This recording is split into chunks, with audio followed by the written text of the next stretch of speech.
Bien, muy buenas tardes a todas y todos.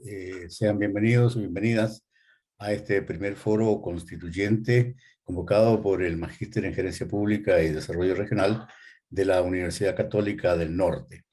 Agradecemos en particular a la expositora, panelista y también en forma especial a quienes, sin estar en Chile o sin ser chilenos necesariamente, están interesados por el tema constituyente y han accedido a nuestra invitación.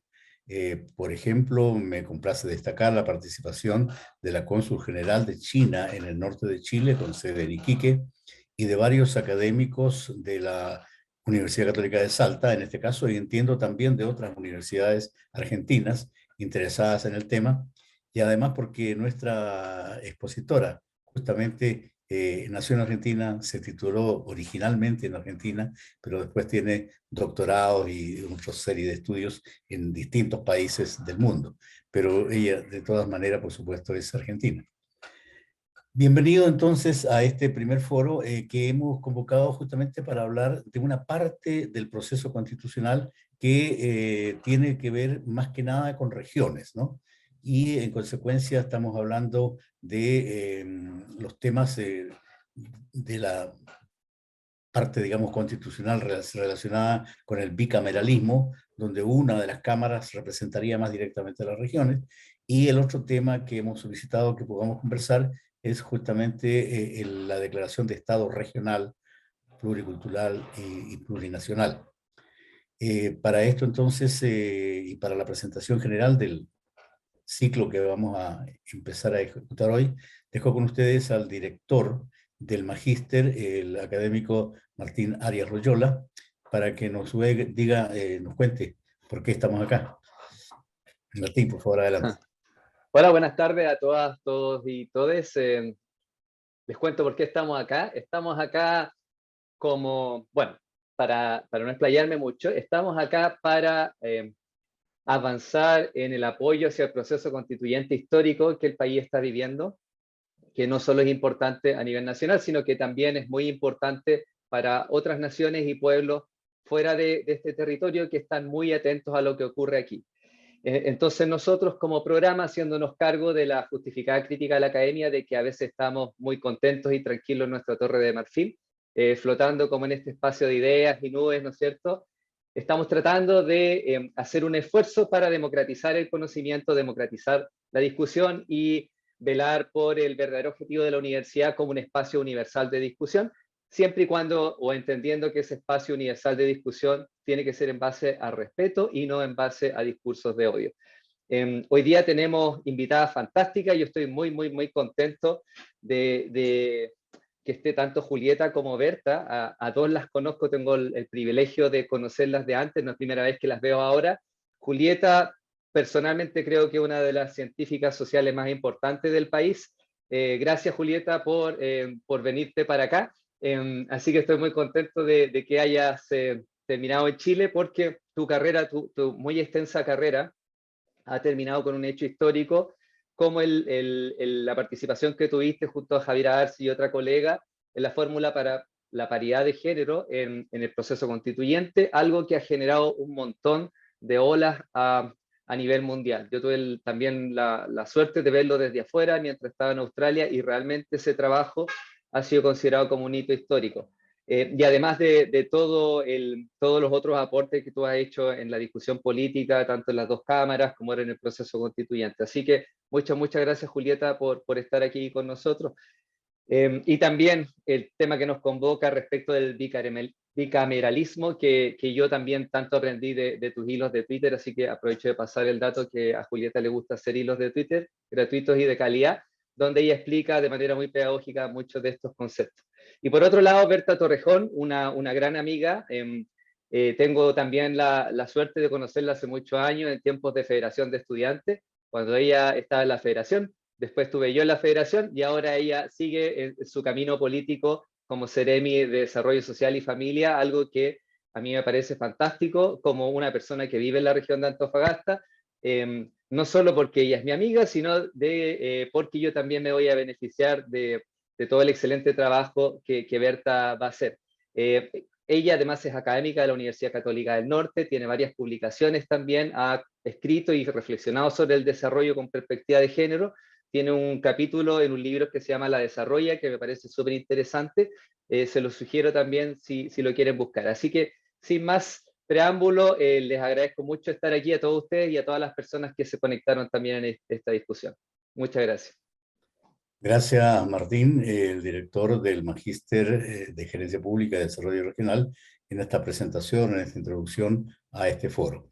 Lamentablemente debo contarles que el otro panelista que teníamos confirmado, el alcalde de Mejillones, Marcelino Carvajal, que ha sido o es todavía, no sé, presidente de la Asociación Regional de Alcaldes, nos llamó hace poco rato diciéndonos que dudaba que alcanzara a llegar porque lo convocaron a una reunión de municipios costeros en la región de Antofagasta, pero en la localidad de Tocopilla, ¿no? Unos 180 kilómetros de la ciudad de Antofagasta, para los que no conocen, los argentinos que están acá presentes.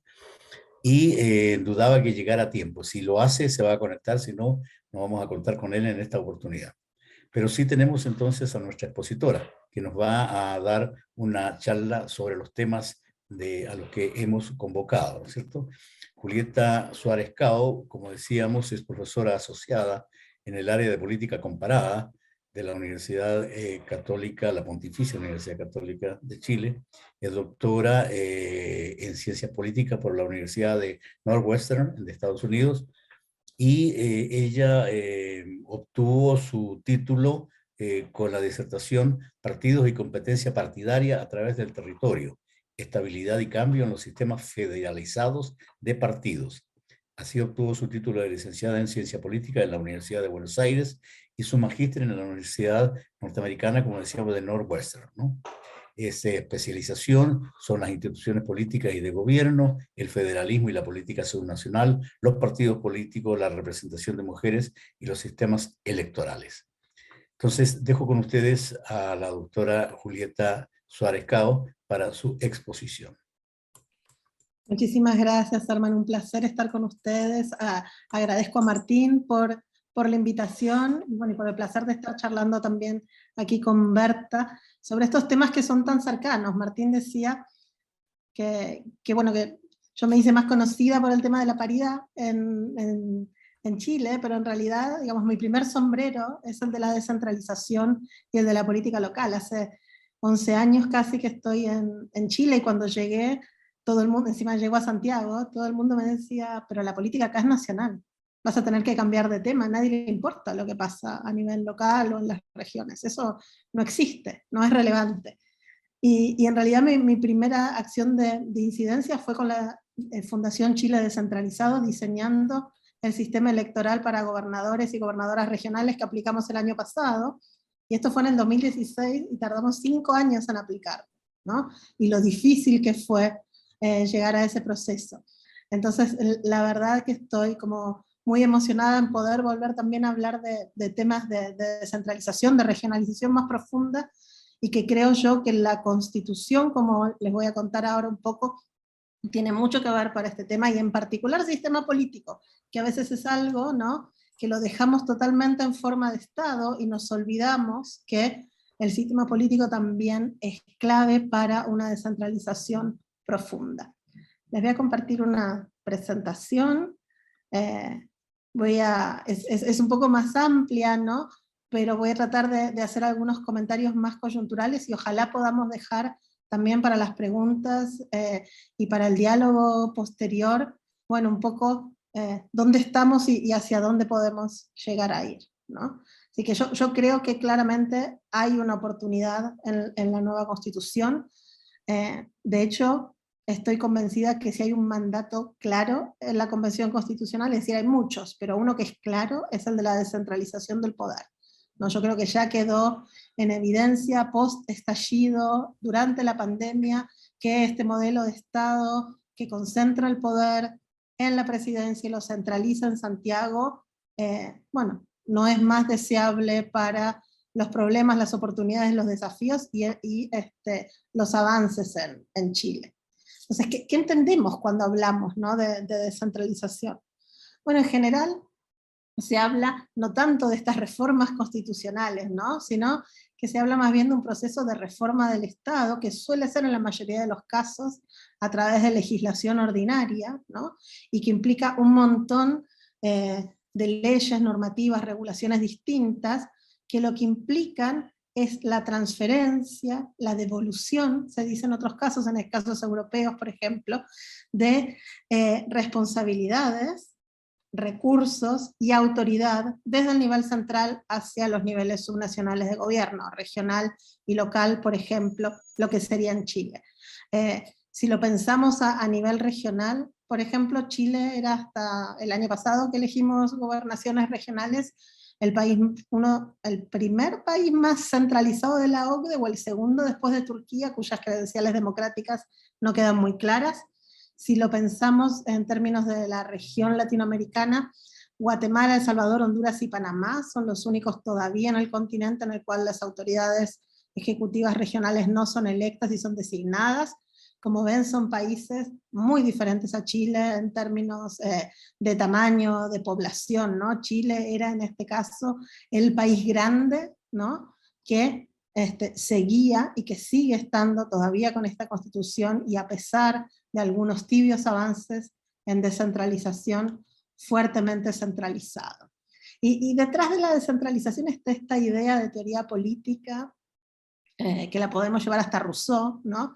Y esta idea de que la democracia florece en lugares pequeños, ¿no? Y pensar entonces, claro, y esto viene de la mano de pensar otra forma de democracia también, no solo la democracia representativa, sino también, bueno, acá tenemos en la audiencia una experta en democracia directa, pero ¿cuáles serían estos mecanismos de participación ciudadana también que con una capacidad de ser incidentes en niveles locales, en niveles regionales, puedan también venir a suplir la gran crisis de representación y la gran crisis política, ¿no? Que ha estado viviendo Chile por los últimos años? Claro que por un lado tenemos la ventaja de una descentralización profunda. Yo estoy convencida que implica una mayor democratización, que implica acercar el gobierno a la gente, pero también tenemos que tener en cuenta que nuestros países son países muy desiguales internamente, ¿no? Entonces, esta descentralización, esta democratización tiene que ser acompañada con las condiciones que permitan que todos estos gobiernos subnacionales, regionales, locales, puedan realmente tener la capacidad de hacerse cargo de estos nuevos recursos y funciones, ¿no? Y yo creo que eso es importante y lo tenemos que seguir pensando para no descentralizar pobreza, ¿no? Y para generar buenos mecanismos de frenos y de contrapesos al interior también de las regiones, para poder generar un país más igual, ¿no? Entonces, están estas dos almas, si quieren, en la descentralización, esta idea de una democratización territorial y democratizante, y este peligro, ¿no? Y que en Chile durante muchos años, cuando yo hablaba de descentralización, la primera reacción, esa reacción casi instintiva, era el peligro de, bueno, que se iba a descontrolar todo, ¿no? Las cuentas, que las regiones se iban a endeudar. Bueno, claro, tienen Argentina al lado, entonces mirando un poco entiendo de dónde vienen. No estoy diciendo que no fuera justificado el temor, pero estaba muy puesto, creo yo, el acento, no tanto en cuánto vamos a ganar en democracia, en participación, en todo lo que nos hacía falta, digamos, pre-estallido, y mucho más en cuidado, ¿no? Esto puede generar muchos inconvenientes. Entonces, la descentralización tenía de alguna forma mala prensa. Y es difícil también, los procesos de descentralización han sido muy bien estudiados, porque al principio parecen como lógicamente imposibles, ¿no? ¿Por qué alguien con el poder querría descentralizar, querría devolver el poder, querría pasárselo a otro gobierno, ¿no? ¿Por qué querría perder poder de alguna forma? Y eso es interesante y ha dado un montón de literatura al respecto. En general, cuando hablamos de descentralización, hablamos de tres tipos, que son estas transferencias que les decía antes de responsabilidades, que es lo que llamamos la descentralización administrativa. El caso chileno es súper interesante porque es uno de los casos en el cual se dio durante la dictadura, ¿no? Con la municipalización de salud y educación. De hecho, toda la teoría diría que una dictadura centraliza poder, Pero bueno, esta forma de descentralizar también responsabilidades tuvo otra lógica, ¿no? Esta lógica de achicar el Estado y de dar más espacio al mercado. Pero si pensamos en una descentralización en democracia, esta descentralización administrativa haría que las decisiones se tomen más cerca de la gente, y que no solo se descentralice la implementación, sino también la capacidad de estos gobiernos de detectar problemas y proponer soluciones específicas, que no sean detalle único para todo Chile, que ya hemos visto que no funcionan, ¿no? Recuerdo durante la pandemia una colega de Chiloé que se quejaba porque decía que en las 2 horas que nos daban para salir estaban pensadas a escala de Santiago, para ir a la farmacia, al supermercado, y que esas 2 horas a ella no le servían, porque digamos, las distancias eran otras, la capacidad de movilizarse, el transporte público, era todo otra escala, y que esas 2 horas estaban pensadas para alguien que vivía en Santiago Centro, y no para alguien que vivía en otras partes del país. Y eso a mí me pareció como muy claro, y bueno, y evidentemente uno de los límites de estas políticas extremadamente centralizadas en su diseño, ¿no? También otra descentralización muy importante, y a veces la más difícil de lograr, es la descentralización fiscal, ¿no? Y esto, bueno, implica muchas cosas. Puede ser desde las transferencias de recursos, para que con esos recursos los gobiernos regionales decidan sus políticas, por ejemplo, hasta la autoridad de generar nuevos tributos, nuevos impuestos, ¿no? Ya hay un borrador de esto en la convención. Debo reconocer que lo vi, mi especialidad no es la descentralización fiscal, es más la descentralización política, pero me pareció un borrador muy razonable, digamos, no genera este miedo que les comentaba antes de perder por completo el control y otorgar a las regiones, pero igual esto va a ser un punto de salida, ¿no? Digamos, yo creo que la nueva constitución, acá empieza la discusión y la implementación en legislación, la implementación para ver cómo regiones ricas como Antofagasta, cuánto van a recibir, cuánto van a tener que compartir con el resto del país. Todo eso va a ser materia de ley y se va a tratar en los futuros congresos. Entonces, por eso también es muy importante la forma que vaya a tener el futuro poder legislativo en Chile. Y por último, la descentralización política, que es la elección de autoridades, que Chile no lo tenía a nivel regional. Es pensar quizás en convertir los consejos regionales en legislaturas regionales. Yo creo que ahora quedó por un momento esta idea de asamblea regional, que no es una legislatura per se, pero es un poco más que el consejo regional. Entonces es interesante también hacia dónde va a caminar, digamos, ese proyecto, y que es todo este traspaso de autoridad, y que tiene que ver con estas reformas que fortalecen la autonomía de las regiones para tomar sus propias decisiones. Y como les decía, todo esto está atravesado por este dilema, ¿no? Este dilema de la descentralización territorial, de la descentralización política, donde el objetivo es claro, es democratizar, hay que tener instituciones electas, legítimas, que puedan tomar las decisiones, y que luego la ciudadanía pueda premiar o castigar, ¿no? No volver a elegir o seguir eligiendo o a esta persona o a este partido o a la fuerza electoral que haya levantado esa candidatura. Es súper importante. Pero también es cierto que está esta otra dimensión, esta funcional y económica, que tiene que ver con todos los desafíos de coordinación de la gestión pública, y que durante muchos años creo yo que fue la principal carta en contra de la descentralización. La descentralización también tiene algo interesante, que es que todos somos descentralizadores en la oposición, ¿no? Cuando son opositores, todos los partidos están a favor de la descentralización. En el gobierno es otra cosa, ¿no? Precisamente porque implica de alguna manera ceder poder. Y este es un tema constitucional, ¿no? Yo creo que ya está claro que de la descentralización política no se vuelve, es decir, que van a ser autoridades electas, que la Asamblea Regional va a tener más poder, pero también hay que ver este primer paso de descentralización fiscal para poder generar un sistema de reparto colaborador, solidario entre las distintas regiones, para tratar de generar no quiero decir desarrollo, porque tiene esta carga tan a veces extractivista, pero bueno, un desarrollo sustentable en todas de las regiones. Ahora, yo no creo, desde una visión, si quieren, más de la ciencia política que desde la economía, que es realmente un dilema. Yo no creo que es una cosa o la otra, y yo creo que es posible llegar a equilibrios virtuosos de democratización y de centralización de cuestiones fiscales en particular. Ahora, y esto es súper interesante, al menos para mí, esta idea de que la regionalización efectiva tiene dos patas, ¿no?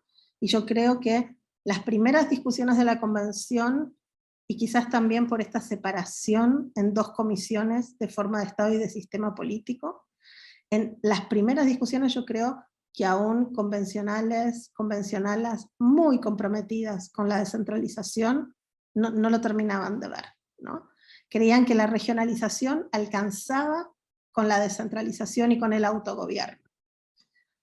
Sin embargo, lo que nos enseña la literatura es que el poder de los gobiernos regionales no depende solo de su grado propio de autonomía, ¿no? Sino también del impacto del poder, de la voz que tengan en lo que podemos llamar como poder compartido en las decisiones de jurisdicción nacional, ¿no? Entonces, ¿cuál era el problema, al menos que a mí al principio me aparecía, ¿no? Tenemos este Estado regional que está bueno, que genera mucha autonomía a nivel regional, pero después esa autonomía es toda a nivel regional y después se corta, como que no había un vínculo con la política nacional. En otros contextos históricos, porque esto probablemente le pasa a todo el mundo, los partidos políticos hubieran sido, ¿no?, las instituciones que por antonomasia habrían conectado lo local con lo nacional. Estamos en este momento en una crisis enorme de los partidos políticos y del sistema de representación, ¿no? Entonces no tenemos estas instituciones fuertes que en ausencia de un órgano a nivel nacional puedan igual conectar lo regional con lo nacional.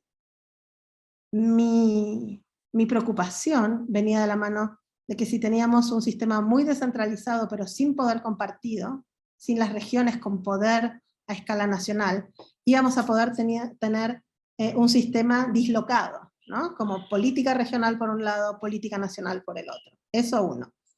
En segundo lugar, si la Constitución tiene, bueno, sabemos que la Convención tiene pocos meses, ¿no?, para actuar, entonces claramente la Constitución va a ser un punto de salida y no un punto de llegada, y que un montón de la implementación de descentralización va a depender de los poderes nacionales. Entonces, si las regiones no están ahí, también hay un riesgo muy grande de que todo esto quede en letra muerta, ¿no?, que quede muy lindo la Constitución, pero que después no se implemente, o simplemente sin diente, ¿no? Entonces, tiene que estar esta supervisión, este monitoreo y este impacto de las regiones también a escala nacional. Y por eso, para poder garantizar el poder compartido, necesitamos un sistema bicameral de 2 cámaras. Entonces, como yo veía la convención y la discusión de la Constitución, teníamos estas 2 comisiones, ¿no? La de forma de Estado con el Estado regional nos va a garantizar un Estado descentralizado, plurinacional, además, intercultural, pero claramente estas son cuestiones a nivel regional para abajo, ¿no? Pero necesitamos también un nuevo sistema político que acompañe esta forma de Estado, que la acompañe en el sentido que la encauce, pero también que le dé poder para poder seguir consolidándola en el futuro. Y acá estoy pensando tanto en la implementación legislativa, ¿no?, de leyes, pero también, por ejemplo, en los nombramientos judiciales, porque si alguna de estas cuestiones, y yo creo que algunas podrían judicializarse, ¿no?, o llegar a una corte constitucional, esa corte constitucional no debería estar conformada solamente por personas de Santiago, ¿no? Digamos, las regiones tendrían que tener ahí un poder en la designación de estas autoridades que puedan velar por la continuación y la profundización o la consolidación de este esquema regional que va a quedar en la Constitución, ¿no? ¿Y por qué creo yo que no se puede hacer con un sistema unicameral? ¿Y por qué creo que se tiene que hacer a través de un sistema bicameral? Y porque si en un sistema unicameral usamos una regla proporcional, digamos, con la distribución poblacional en Chile, muchas regiones quedan casi sin representación, ¿no? Y son las regiones metropolitanas, la región metropolitana, las zonas metropolitanas, las que quedan con mucho más poder de decisión, también en estos aspectos que van a consolidar y profundizar la descentralización. Aún cuando se había propuesto un sistema electoral mixto, no hay forma de darle a las regiones poder sin generar un sistema claramente desproporcionado o no democrático en una única cámara, ¿no? Entonces, per se el unicameralismo no es un órgano, no es una institución que consagre el poder compartido. Y ahí necesitamos claramente otra cámara. Ahora, estamos también en un contexto en el cual la palabra Senado para mucha gente se ha vuelto anatema, ¿no? Uno de los peores garabatos que se pueden decir en política. Y también, si quieren, y por ahí podemos charlar un poco más de esto, yo entiendo que en la convención está esta convicción de que los cambios tienen que ser reales, ¿no? Y que no puedan ser acusados de gatopardistas, y que tiene que haber un cambio real y sustantivo, ¿no? Pero bueno, no todos los bicameralismos son como el actual, no todas las segundas cámaras son como el Senado actual. De hecho, el Senado chileno no es incongruente. ¿Qué quiere decir esto? El bicameralismo lo entendemos en dos grandes dimensiones, ¿sí? en la literatura. La primera tiene que ver con a qué principio de representación encarna, ¿no? Entonces, hablamos de un bicameralismo incongruente cuando la Cámara de Diputadas y Diputados encarna un principio poblacional de representación, ¿sí? Y hay X cantidad de representantes cada X cantidad de habitantes, por ejemplo. Y la otra cámara encarna un principio regional o territorial de representación. Entonces, en un bicameralismo incongruente, esta nueva cámara o congreso de las regiones tiene que tener representación regional en pie de igualdad, ¿sí? Más allá de la población, Antofagasta, Aysén, región metropolitana, tienen que tener la misma representación, la misma cantidad de escaños por región en esta Cámara de las Regiones. Y esto implica que entonces esta nueva Cámara va a encarnar un principio regional y no poblacional. Pero también tiene que ver con cuáles son los poderes que tienen estas cámaras, cuáles son las prerrogativas, ¿no? Si, como decía antes, el bicameralismo actual chileno no es incongruente, porque las circunscripciones senatoriales igual varían por población, y de hecho el Senado en sí no representa a las regiones, ¿no? Y bueno, y ahí podemos hablar, si quieren, también de todo el problema del turismo político. Acá hay colegas de Salta, en muchos países federales sería muy raro que una provincia eligiera de senador o senadora a alguien que viene desde el centro, ¿no? desde la capital. Sería impensado en Estados Unidos que una senadora candidata a ser senadora por Texas sea de Nueva York, ¿no? Sería algo extraño. Bueno, en Chile eso ocurre, y tiene que ver también con esta idea de centralismo, ¿no? Y que ojalá esto viene con un proceso paralelo de educación cívica, de socialización, ¿no? Y que se elijan realmente representantes regionales.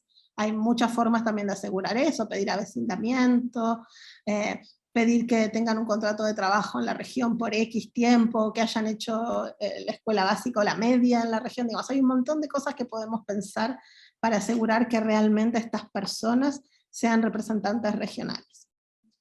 Con respecto a las prerrogativas, el sistema actual es simétrico, es decir, una ley para que pueda pasar tiene que pasar por la Cámara Baja, por la Cámara Alta, ¿no? Por la Cámara de Diputadas y Diputados, por el Senado, y si no hay acuerdo, esto va a una comisión mixta, y si no hay acuerdo, esa ley se cae, ¿no? Bueno, yo creo que es posible pensar en un bicameralismo distinto, que sea asimétrico en ese sentido, y que haga que esta nueva Cámara, que claro, no va a estar pensada con un principio una persona, un voto, ¿no? Precisamente por la gran disparidad poblacional en Chile, todas las regiones van a tener la misma representación. Entonces, para aliviar un poco ese sesgo que es antidemocrático en relación a la población, pero que es profundamente democrático para las necesidades de regionalización de Chile, podría ser que esta Cámara Alta no tuviera el mismo poder que la Cámara Baja en todos los temas, ¿no? Y que esta Cámara de las Regiones quedara claramente con poder sobre temas regionales, y aquellos que requieran acuerdo regional, pero que otros temas sea la Cámara Baja la que pueda insistir, por ejemplo, o cuya votación sea más relevante que la del Senado. Y a esto se llama bicameralismo asimétrico, cuando una Cámara tiene más prerrogativas que la otra. Si lo pensamos de manera visual, ¿no? Como ven, cada colorcito es las regiones. En la Cámara de Diputados y Diputadas, por criterio poblacional, la región metropolitana se lleva un montón de escaños, ¿no? Pero si vemos en la Cámara de las Regiones, todas las regiones tienen la misma representación.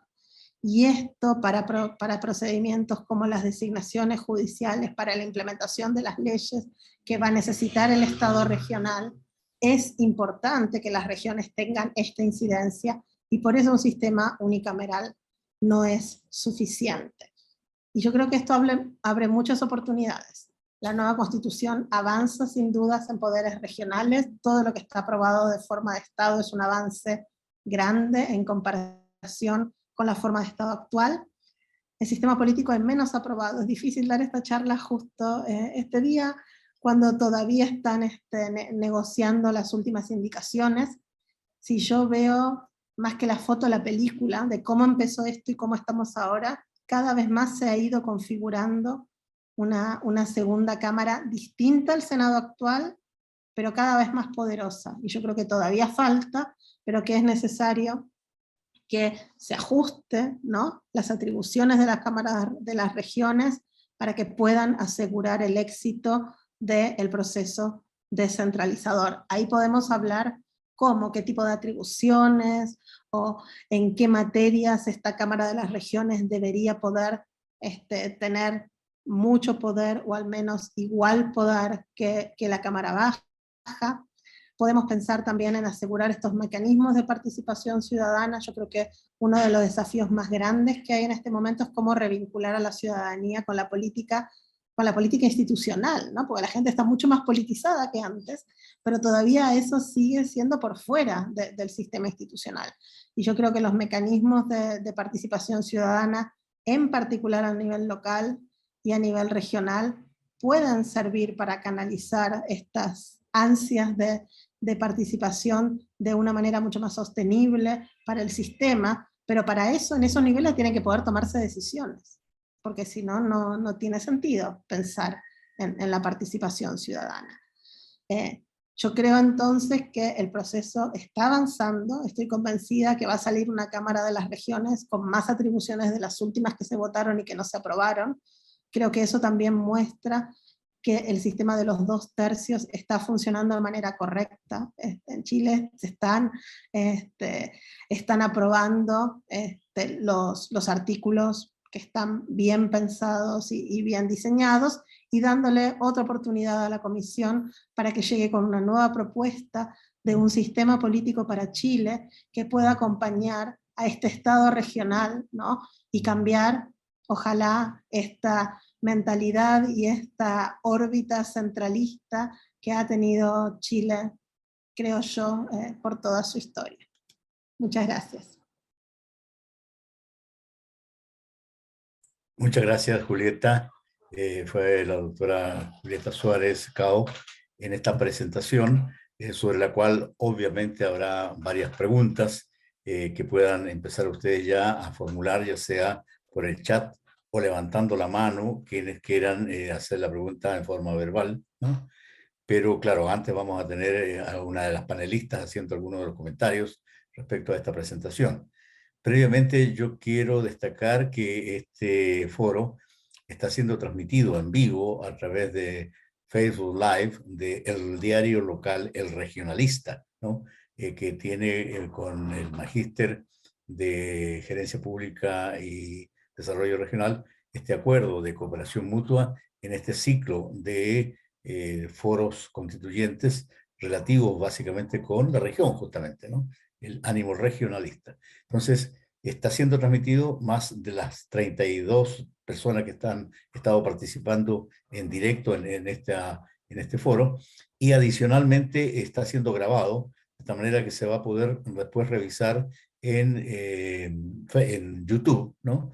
Vamos a dar cuenta, informar el link por el cual puedan las personas interesadas que no hayan alcanzado a llegar a participar y quieran revisar su contenido, después también podrán verlo por YouTube.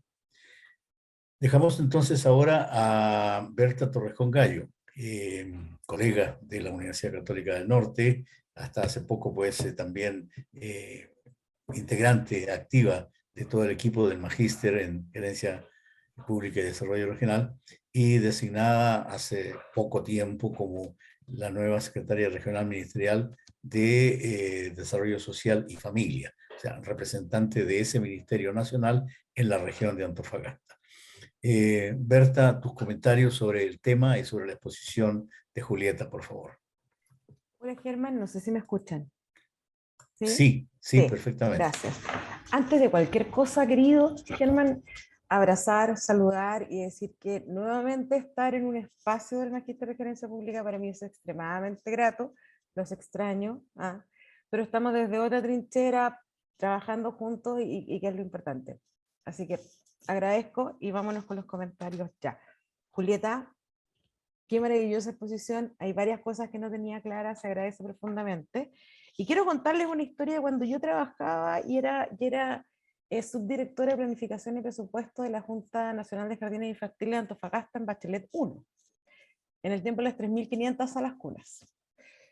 Y en ese tiempo, a nivel central me decían que tenía cierta cantidad de plata para comprar parcas para la lluvia, en la segunda región. Y explicarle a Santiago que yo necesitaba más plata para bloqueadores solares que parcas para la lluvia era un proceso larguísimo. Las cosas han cambiado, sí, pero creo que todavía no lo suficiente, debo decir. Si bien para este gobierno uno de los ejes centrales tiene que ver con la descentralización, la máquina es un poquito más lenta. Estamos en proceso, estamos haciendo particularmente todos los esfuerzos, pero también hay decisión y una voluntad que estamos haciendo particularmente de esta Seremi, de esta delegación provincial, con Karen y el resto de los Seremi, y quiero decirlo directamente, es que también como nos perjudica esta descentralización o no descentralización nacional, nos perjudica en términos locales y territoriales. Antofagasta se lleva mucho de la región completa. Y además somos una región que tiene 9 comunas y que están bastante lejos una de las otras. Entonces, el esfuerzo se está haciendo además de la lógica de ir a ver, justo antes de este video yo estaba reunida con el alcalde de Calama, para que él desde su lógica local me pudiera contar y viéramos cómo juntos vamos avanzando. Porque cuando Julieta nos habla de la responsabilidad, de los recursos y la autoridad, y pensando en descentralización, hay que hacer la carne en todos los espacios. Tomamos la decisión de viajar a una y cada una de las comunas. Yo ya fui a Tocopilla, voy a Calama la próxima semana, ya no de esta visita de médico, de que voy, corto la cinta, me saco la foto y me devuelvo para la casa. No, voy a Calama y me quedo una noche allá y aprovecho de visitar un montón de cosas más y aprovecho además de hacerlo cercano a la gente, porque otra cosa que me causó mucho sentido lo que decía Julieta, es de que todos estos procesos tienen que ver también con hacer que la gente participe y sea cercana a lo que está pasando en sus propios gobiernos también. Entonces, claro, hay un compromiso real, pero creo que como también lo decía Julieta y aquí reafirmo, esto no va a ser de la noche a la mañana. Esto no es algo que podamos decretar y que firmamos un papel, además si ese papel se firma va a ser de Santiago nuevamente. Es algo que tenemos que trabajar. Y yo creo que hay un tema cultural, y aquí es donde le paso la pelota al Magíster de Gerencia Pública, que tenemos muchas cosas que hacer. Martín al principio decía en esta deuda que tiene la academia, que nosotros lo hemos conversado muchísimas veces con Martín, es como nos hacíamos cargo también desde la academia, esto es la vinculación con el medio, pero no esta vinculación con el medio desde la elite, ¿no? Desde escribamos en inglés para que nos leamos en inglés entre todos nosotros, sino que llevarlo realmente donde corresponde. Creo que hay varios procesos y cosas que podemos hacer desde el Magíster de Gerencia Pública. con generar estas bajadas, con generar espacios de... hay cosas que se perdieron, como por ejemplo la educación cívica. Nosotros tuvimos educación cívica en el colegio, y era algo absolutamente necesario, pero esas cosas se perdieron. Las podemos volver a retomar. Y tenemos cómo, tenemos la masa crítica, tenemos a la gente, tenemos los recursos. El tema es sentarnos a hacer trabajo colaborativo y empezar a hacer carne estos convenios. Porque otra cosa que me he dado cuenta, y aquí termino y pasamos a las preguntas, tenemos muchos convenios firmados, institucionalmente, pero no hemos logrado hacer carne muchas cosas. Y ahí creo que estamos también en deuda desde las universidades, desde las instituciones, para que todas estas ideas que en algún momento tuvimos o tenemos puedan tener una bajada mucho más clara y concreta.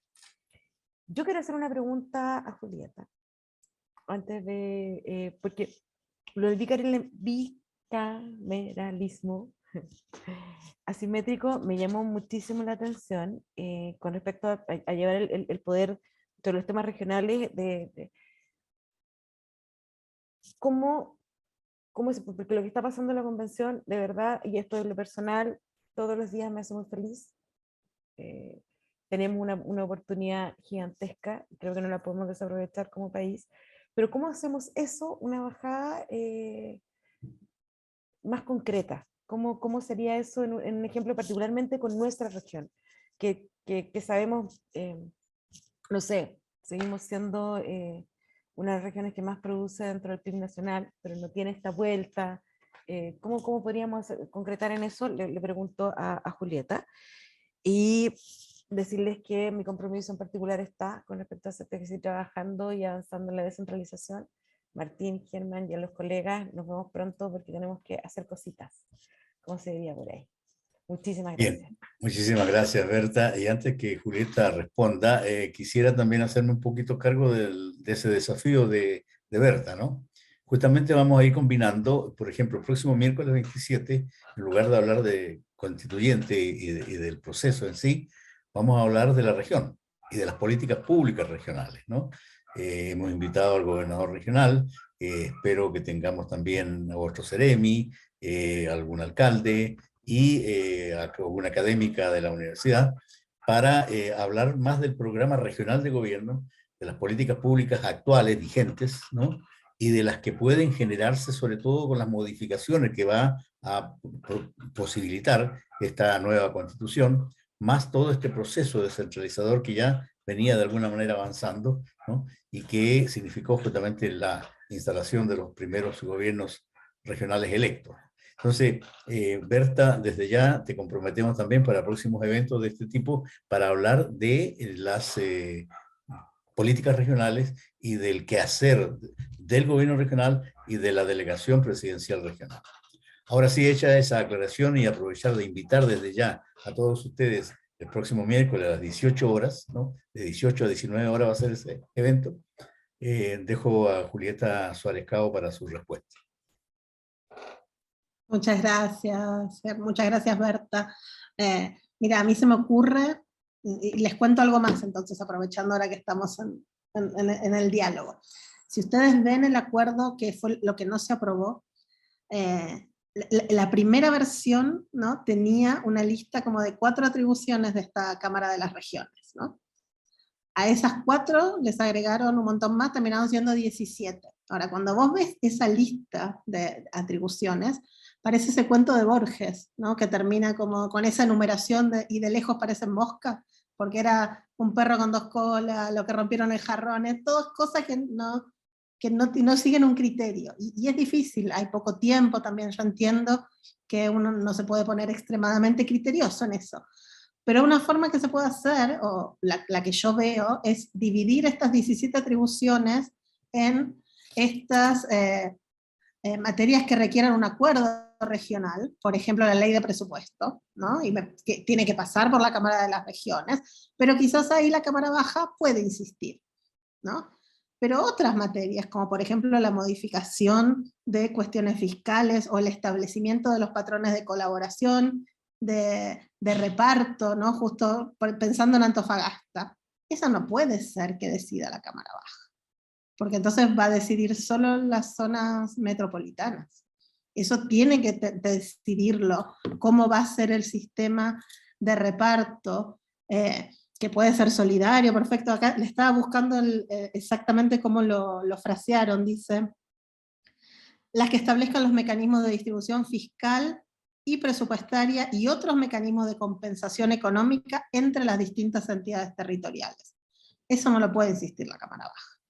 Eso, ahí la Cámara de las Regiones tiene que tener el poder para poder generar realmente un acuerdo que beneficie a las regiones, ¿no? Y es un tema súper difícil, porque algunas regiones va a beneficiar una cosa y otras regiones va a beneficiar otra. No, acá no hay un bien común, digamos, ¿no?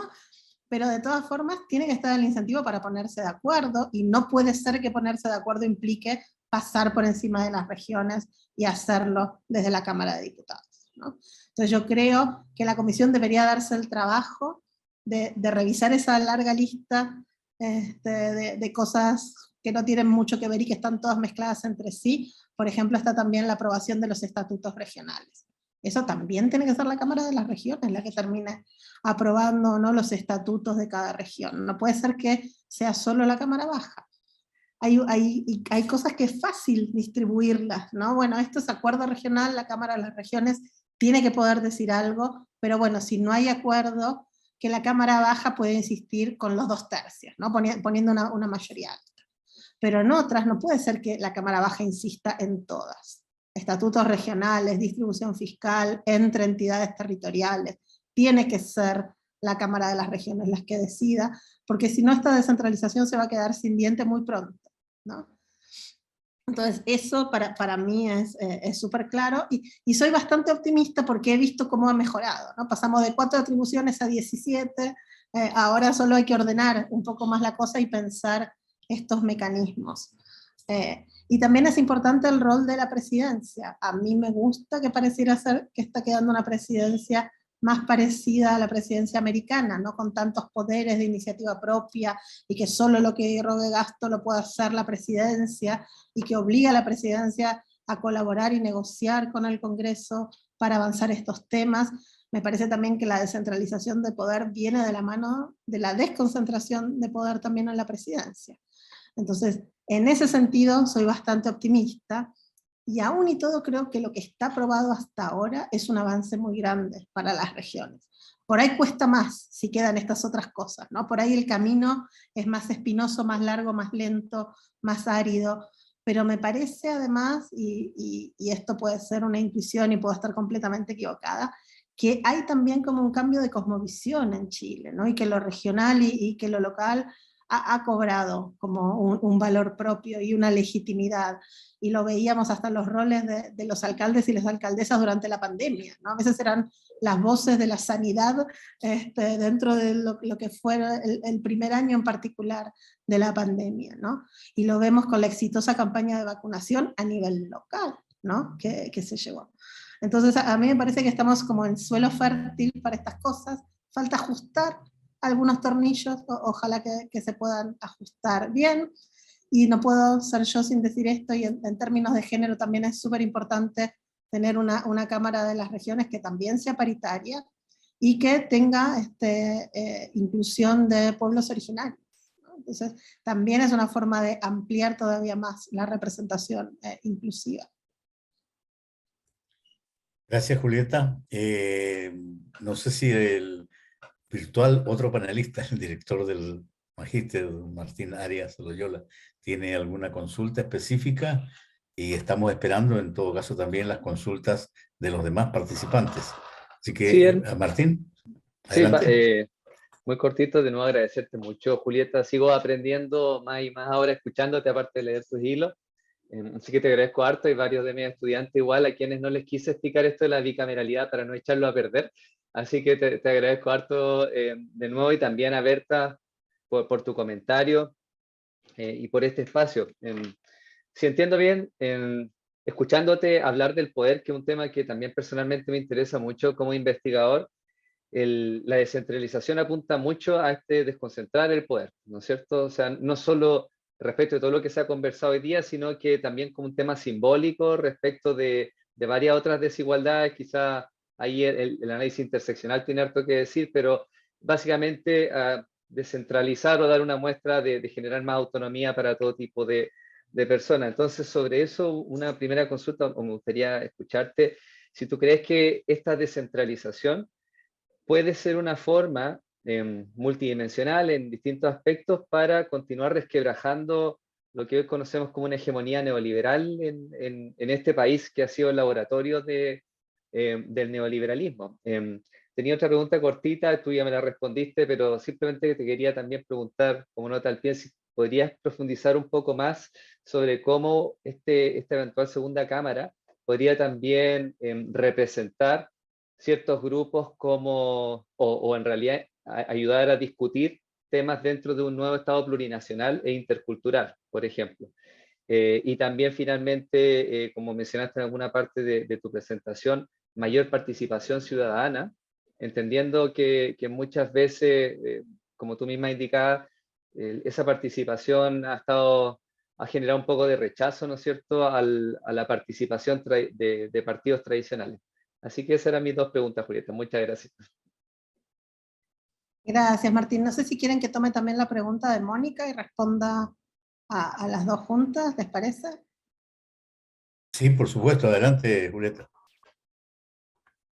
Mónica, te escuchamos. ¿No funciona el audio? ¿No? Ah, está silenciada.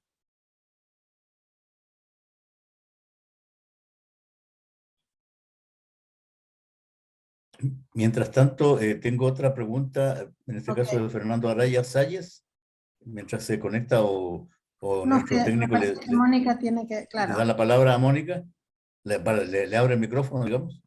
Está abierto. Ah, ok. Entonces, adelante, Mónica. Sí, estaba hablando. Sí, me quedó muy clara la presentación que hizo Julieta en lo global. Está muy clarísima.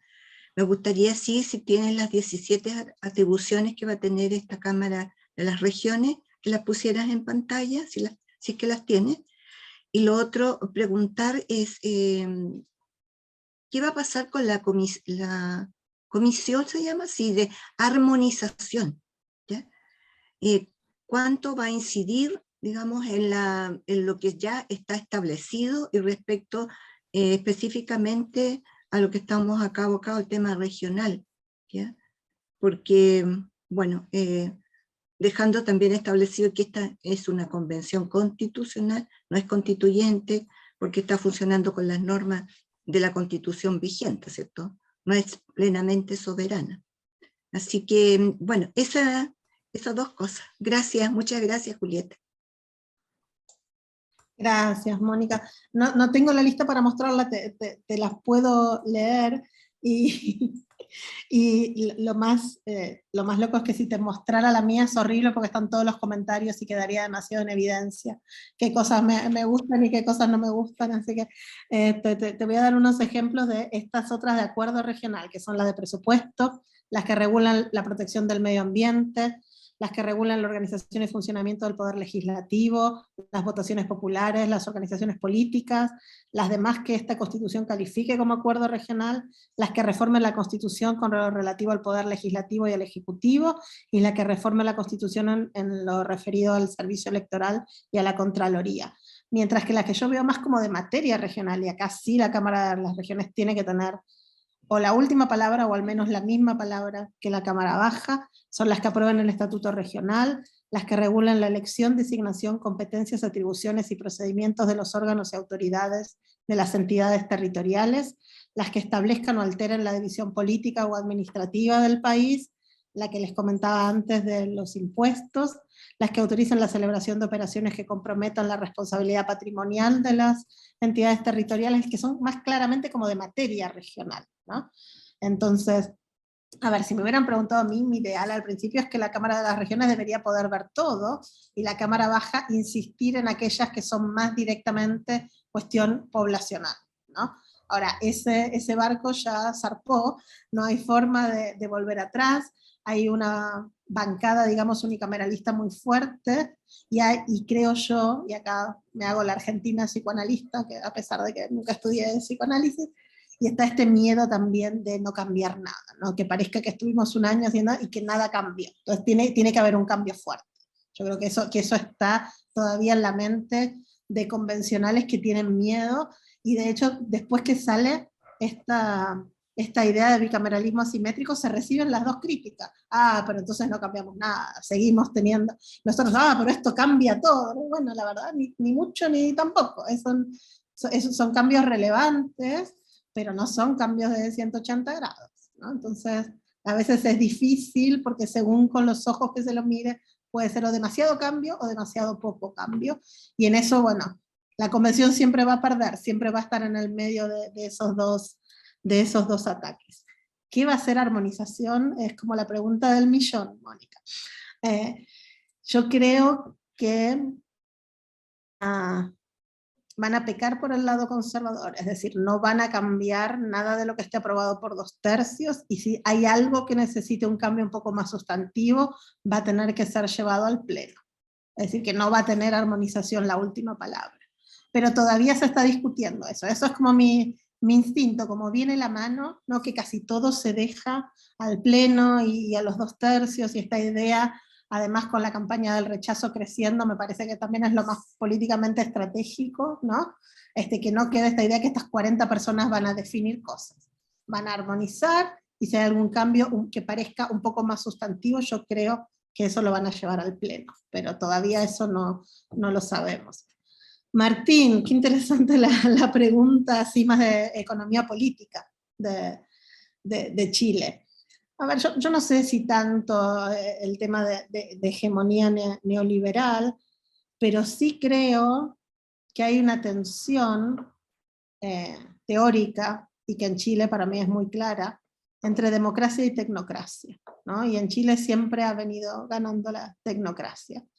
Y la descentralización con mecanismos de participación a nivel local, regional, con un fortalecimiento, digo yo, de los partidos políticos, que no tienen por qué ser estos partidos políticos, ¿no? Pero en el sentido de proyectos colectivos que tengan intereses, valores, preferencias claras para la gente, que la gente sepa qué está votando cuando vota por el partido A o por el partido B, ¿no?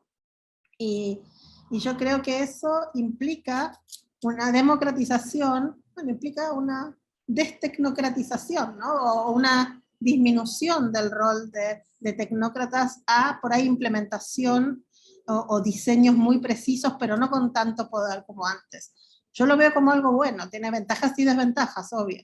La desventaja es que la democracia en inglés se diría messy, es sucia, ¿no? No es todo prístino, lo estamos viendo en la convención, es estar viendo democracia a las 24 horas. ¿No? Vemos cuáles son, que no se ponen de acuerdo, que esto, que el otro, las cosas que se dicen.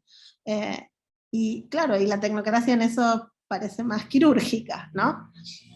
Entonces, sí, probablemente quizás se llegue un poco más, lleve más tiempo llegar a decisiones compartidas, ¿no? Pero yo creo que una vez que se llegue, esas decisiones van a ser mucho más legítimas, mucho más aterrizadas a la vida real de las personas. Así que no sé si tanto como para desmontar, digamos, todo el sistema, pero creo que sí van a ser como, no voy a usar la palabra bomba, pero como pequeños golpes, ¿no? En aras de una mayor democratización y una destecnocratización de ámbitos que deberían estar más abiertos al debate público, ¿no? Y no solo a la aplicación de un saber experto. Gracias, Julieta.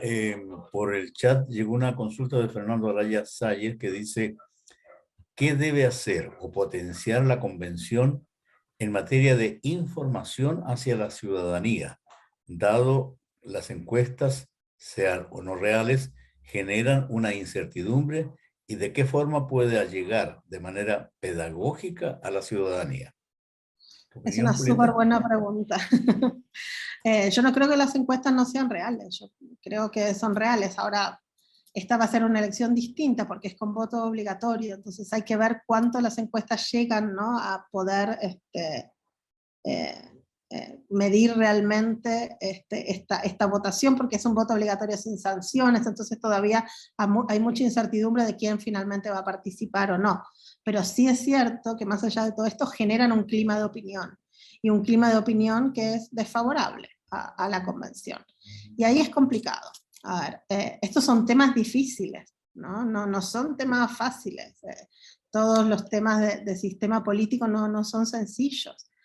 Hoy me preguntaba una periodista, me decía, esto es lo mismo que un unicameralismo encubierto, y los países unicamerales presidenciales son Venezuela, Ecuador. O sea, bueno, no, primero no es un unicameralismo encubierto, falta, pero ya hay otra cámara, así que no es un unicameralismo encubierto. Y estos sistemas que me estás nombrando, los problemas que tienen, no es por tener una sola cámara, es porque concentran un montón de poder en los ejecutivos, que se pueden reelegir indefinidamente, que pueden llamar a referéndum para pasar por encima del Congreso. Esa es la concentración del poder, que es la más peligrosa para la democracia. Porque casi si lo pensamos, ¿cómo concentras el poder en una cámara de al menos de 155 personas? No es lo mismo que concentrarla en una persona, ¿no? Entonces son temas difíciles, hay que tener un montón de cosas en cuenta, y es muy complejo explicarle esto a la ciudadanía. Ahora, habiendo dicho esto, yo creo que el apruebo no se gana por el bicameralismo. Yo no veo a la gente saliendo a la calle pidiendo la Cámara de las Regiones, ¿no? Ni parlamentarismo ni semipresidencialismo. Yo creo que el apruebo se tiene que ganar con los derechos, ¿no? Y que son las demandas, y que eran más fuertes durante el estallido, y que son también las que representan un punto de partida más lejos de la Constitución actual, ¿no? Entonces, por ese sentido soy un poco más optimista. Yo creo que recién ahora se están votando los derechos, ¿no? en estos días, y que igual hay que hacer una fuerte campaña comunicacional para explicar esto. Yo creo de todas maneras que no sé si le corresponde a la convención, y el problema está en a quién le corresponde, ¿no? Digamos, el gobierno no lo puede hacer, debería declararse un poco prescindente de esto, o al menos no puede ir con una campaña del apruebo súper fuerte como gobierno. Me parece que eso podría generar todavía una fractura más grande. Fernando me pregunta además desde Argentina, ¿no? Digamos, que no haya una grieta en Chile, que todavía es una grieta manejable, pero yo creo que si el gobierno se pone demasiado al frente de esta campaña, puede generar algo así. Los partidos políticos de Apruebo Dignidad, muchos quedaron medio descabezados, porque la gente fue al gobierno, entonces también estos partidos no sé cuán despreparados están. Yo creo que va a terminar siendo una campaña más ciudadana, de organizaciones de la sociedad civil, de trabajo puerta a puerta, ¿no? Y bueno, y es difícil porque la campaña del rechazo además está mucho más concentrada, tiene muchísimos más recursos, tiene tiempo, tiene los diarios principales del país y los medios a veces del país para hacer campaña. Así que yo creo que va a ser complicado.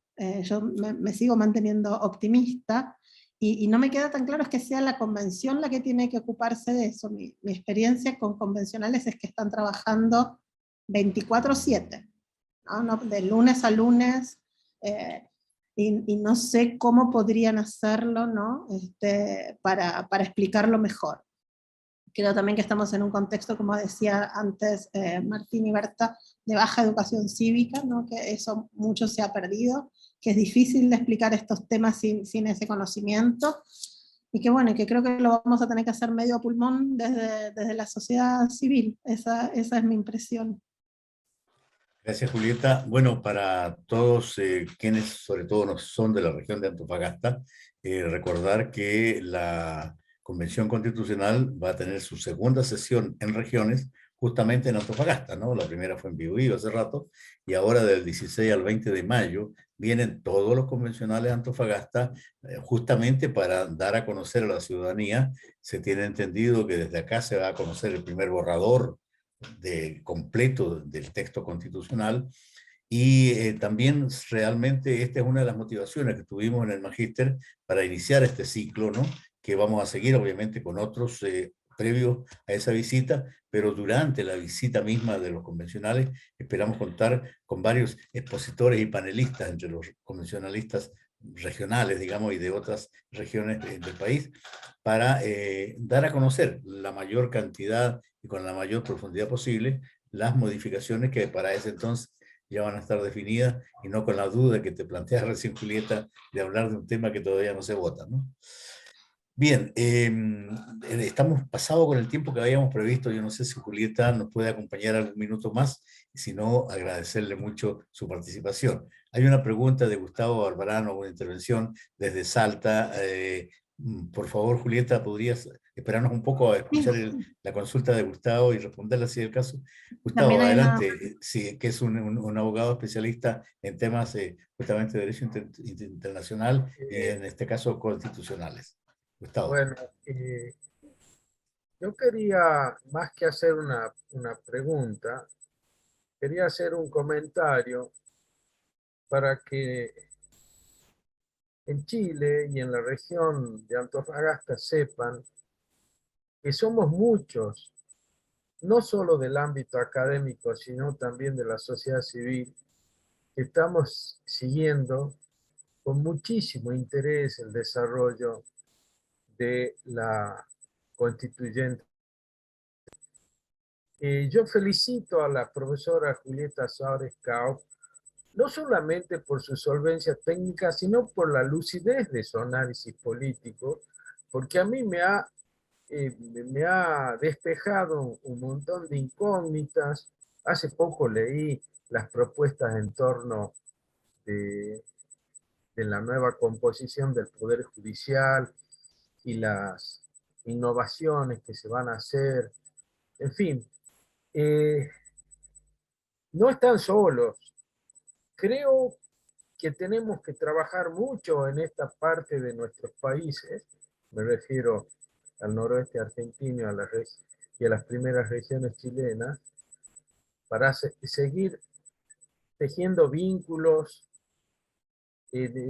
comunicándonos, entendiéndonos y obviamente transmitirnos experiencias. Julieta es argentina y sabe que acá el federalismo es una cosa totalmente dibujada. Y yo estoy dentro del grupo de quienes queremos un cambio muy fuerte en nuestro país, que no necesariamente requiere de una reforma constitucional, que llega hasta el traslado de la capital federal y de todos los grupos de poder que se han enquistado desde hace años en los organismos públicos centralizados y descentralizados. También forma parte de un grupo que es cada vez más amplio, que aboga por una reforma política de la provincia de Buenos Aires, porque estamos dándonos cuenta que así como estamos, la Argentina no va a salir del atolladero en que se encuentra. Hay que hacer cirugía mayor y Dios quiera que esta experiencia que está pasando el pueblo chileno llegue a un buen fin. Y yo creo que así va a suceder porque el pueblo chileno, no obstante los duros momentos que pasó en los últimos tiempos, tiene una conciencia cívica que acá en la Argentina tal vez no tenemos tan arraigada. Así que muchas gracias por los aportes, por todo lo que he escuchado. Ojalá, Herman, desde nuestras universidades podamos seguir trabajando en estos temas y transmitir nuestras experiencias. Muchas gracias. Muchas gracias. Gracias, Gustavo. Gustavo Barbarán, académico de la Universidad Católica de Salta, Argentina, y aprovecho de pasar un avisito muy, muy pequeño. Tenemos creada la Cátedra Argentina en la Universidad Católica de Antofagasta y la Cátedra Chile en la Universidad Católica de Salta. El año pasado hicimos una charla en cada uno de los países y este año justamente de la Universidad Católica de Salta nos han propuesto un tema que realmente está muy relacionado con todo este tema de la descentralización, la regionalización, sobre el Consejo Económico y Social de la provincia o de las provincias, ¿no? Que en Argentina, entiendo, en algunas provincias ha funcionado, en otros no, ¿no? Cómo funciona en Salta, y justamente ha seguido todo este primer foro nuestro, la doctora Patricia Saravia Patrón, ¿no? Está allí, nos está haciendo su seña. Le agradecemos mucho, doctora Saravia Patrón, y esperamos sinceramente que podamos organizar pronto esa primera charla 2022 de la Cátedra Argentina, acá en la Universidad Católica de Salta, para que usted nos exponga la experiencia salteña en este Consejo Económico y Social. Ahora sí, pasado ese avisito, por favor, tu comentario, Julieta, a los planteamientos de Gustavo Barbarán. No, le agradezco a Gustavo la intervención. Estoy de acuerdo con que creo que también que el caso argentino fue casi lo que convenció a la convención que no había que moverse hacia un sistema federal del todo, ¿no? Y por eso queda este Estado regional, que a mí me parece también es lo más adecuado, más parecido al modelo español por ahí que al modelo argentino. Hablamos un poquito menos de plurinacionalidad y por ahí, si te parece, Germán, yo podría cerrar con esto, porque yo creo que es interesante el mito que se ha construido alrededor de un Estado regional, ¿no? Hay como muchas voces que se alzan diciendo que Chile deja de ser uno solo, ¿no? Y que se va a desmembrar. Bueno, yo me gustaría cerrar diciendo que en realidad la experiencia comparada muestra exactamente lo contrario, que si queremos mantener un Estado junto, y estoy pensando en casos de secesión o de peligro de secesión importantes como España, el Reino Unido, Canadá, India, Bélgica, precisamente lo que hay que hacer es otorgar descentralización, autogobierno y poder compartido. Eso es lo que genera que se mantenga el Estado junto. Me parece que sería muy ingenuo pensar que mantener un Estado extremadamente centralizado garantiza que no haya presiones independentistas o secesionistas. La verdad que toda la evidencia marca más bien al contrario, que la forma de mantener junto a un Estado diverso y donde puedan existir, que la verdad que tampoco creo que sea el caso, que no son para nada mayoritarias en el caso chileno, pero donde puedan existir pulsiones independentistas, es precisamente a través de otorgar mayor autonomía que mantenés unido el territorio, ¿no? Y me parece que eso es interesante en especial para las voces que se alzan en contra de la plurinacionalidad, que se fijan en algunos casos nomás y no se fijan que estados como el canadiense, el español, el belga son estados plurinacionales. Hasta el Reino Unido cada vez más es un estado que reconoce la multiplicidad de las naciones y que al interior de su propio estado, y que eso no necesariamente genera, digamos, todos los peligros que estas voces agoreras nos quieren marcar. Así que yo me gustaría cerrar con eso. Yo no hablo mucho de plurinacionalidad tampoco porque no pertenezco a pueblos originarios, me parece que es súper importante que la gente de los pueblos hable por sí misma, pero solo marcar que desde la experiencia comparada es exactamente lo opuesto. Chile está haciendo lo que tiene que hacer para mantener el territorio unido. Bien, muchísimas gracias, Julieta. Teníamos un compromiso con ella porque tiene otras obligaciones, así que le agradecemos mucho que ya nos hemos pasado por varios minutos del tiempo comprometido originalmente. Lo mismo para ustedes, porque dijimos de 16 a 17 horas, pero creo que el tema realmente ameritaba este tránsito hasta este momento. Desde ya les dejamos invitados para el próximo miércoles 27, repito, a las 6 de la tarde, para ver un tema regional, específicamente en Antofagasta, y los miércoles siguientes también esperamos tener otros foros constitucionales, ¿no? El 4, el 11, el 18 de mayo, sobre distintos temas de la Constitución. Si ha quedado alguna pregunta de ustedes pendiente, esperamos poder resolverla en esos siguientes foros constitucionales.